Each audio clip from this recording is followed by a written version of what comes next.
கட்சின்னு சொன்னா அது எஸ்டிபி கட்சியுடைய மகளிர் அணியை சொல்லணும். அதற்கு உதாரணம் தான் எத்தனையோ கட்சி இருக்கு. ஏன் இதை சொல்றோம்னா, இந்த நோன்பு திறக்கக்கூடிய இந்த நேரத்தில் நாங்கள் சொல்லக்கூடிய செய்தி உங்கள் காதுக்கு எட்டமோ என்னவோ தெரியல. இருந்தாலும் தயவு செய்து கொஞ்சம் உள்வாங்கிங்க அப்படிங்கிறதுனால சொல்றோம்.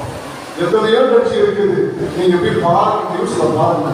எந்த கட்சிக்காவது சட்டமன்ற தொகுதிக்கு நிர்வாகிகள் இருக்கிறாங்களா அப்படின்னு பார்க்க போகும்போது எஸ்டிபி கட்சிக்கு மாற்றப்பட்ட சூழ்நிலையில வட மாநிலங்களில் குறிப்பாக சிறுபான்மை சமூகம் ஒடுக்கப்பட்ட வஞ்சிக்கப்பட்ட சமூகத்துல தாய்மார்கள் பெண்களுக்கு பாதுகாப்புல பெரிய கேள்விக்குறி. யாருன்னு சொன்னா பிஜேபி ஆளக்கூடிய மாநிலத்துல மிகப்பெரிய அச்சுறுத்தலாக உள்ளது பெண்களுக்கான பாதுகாப்பு.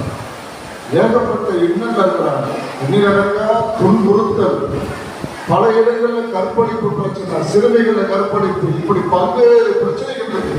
நமக்கு தெரிஞ்சதுன்னா ஒரு சில விஷயம்னா டிவியில பார்க்க செய்தி.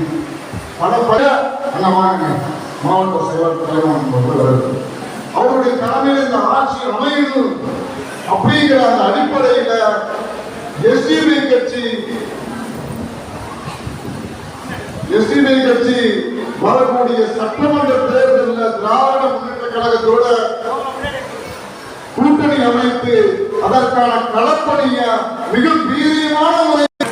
அந்த அடிப்படையில் தமிழகத்தில் இருக்கக்கூடிய அனைத்து பகுதிகளிலும் மகளிரணி சார்பாகவே இந்த தொகுதி நிர்வாகிகளே முன்னெடுத்து செய்யக்கூடிய இந்த சமூக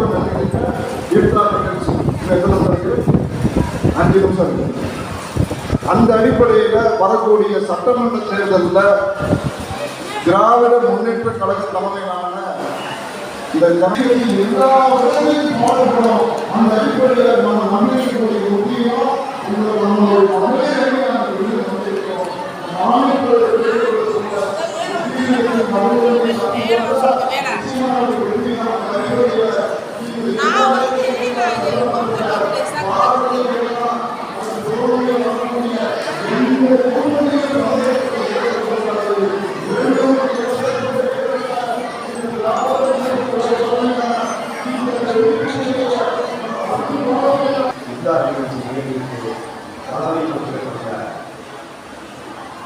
ஜவஹர் நிஷா அவர்களே, பங்கேற்கும் அனைவரையும் வரவேற்று அமர்ந்துள்ள மூன்று பிரசவர்களுக்கு